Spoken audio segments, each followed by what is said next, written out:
Iniimbestigahan ngayon ang pagpanaw ng 8 taong gulang na grade 4 student sa 13 Martires sa Cavite. Hinala kasi ng pamilya, may kinalaman ito sa pagpurga sa bata sa paaralan. Kaya plano nilang magsampa ng reklamo. Ang sabi naman ng Education Department, bahagi ng kanilang programa ang ipinainom na gamot. Nakatutok si Oscar Oida. Masigla, mabait, masunurin at malambing. Ganyan umanong mananariwa sa kanyang magulang ang alaala ng grade 4 student na si Rex na magsasyam na taong gulang na sana sa susunod na linggo.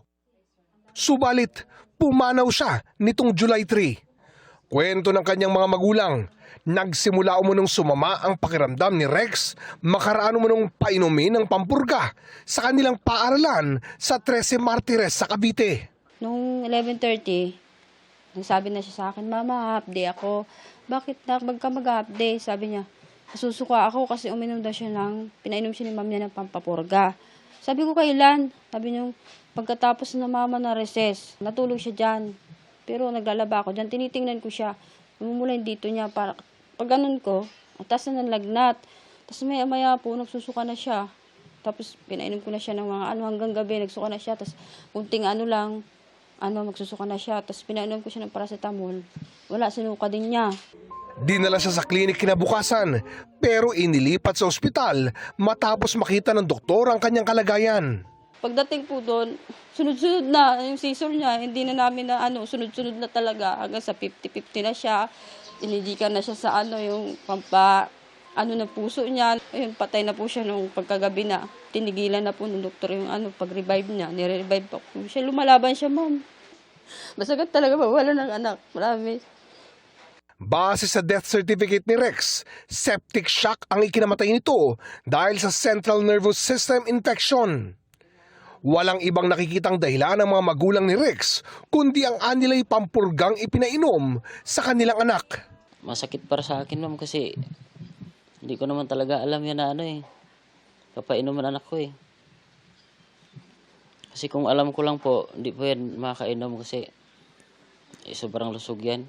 Sa isang pahayag na ipinost sa social media, nagpaabot ng pakikiramay ang Department of Education o DepEd sa naulilang pamilya at mga mahal sa buhay ng bata. Kanina, nakipag-ugnayan na rin ang kanilang mga opisyal sa eskwelahan maging sa mga pulis para sa ikareresolba ng insidente. Anila, ang ipinainom na gamot pampurga ay bahagi ng kanilang programa. Normally kapag magsisimula na yung feeding program, nagkakaroon na po tayo ng deworming kasi siyempre pag nag-feeding tayo, kailangang malinis doon sa mga worms. Sa ilalim ng programa, pinahihintulutan ang mga guro na mag-administer ng pampurga sa ilalim ng gabay ng mga school health personnel. Trained and oriented po sila and then binabantayan po sila of these adverse events following deworming, kaya po nakuha po natin kaagad yung report of several cases of adverse events following deworming at nakapag-responde naman po yung mga health personnel dito po sa DepEd. May mga naranasang adverse effects ang ilan sa mga nakainom nito pero di naman daw humantong sa pagkamatay. Yung report sa amin, 7 yung nakaranas ng adverse effect or side effect nitong deworming.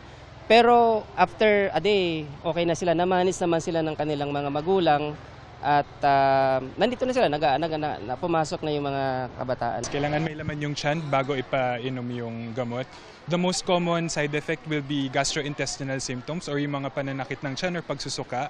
It happens in around less than 10%, pero base nga sa aming report, less than 1% nga lang po ang nagka-adverse event. Suspecha ng tiyuhin ni Rex, wala sa kondisyon ang bata nung ito'y painumin ng pampurga. Dapat, kung bago niya bigyan ng gamot, dapat kinusundiran niya yung vital sign ng bata. Kasi in-orientation naman sila .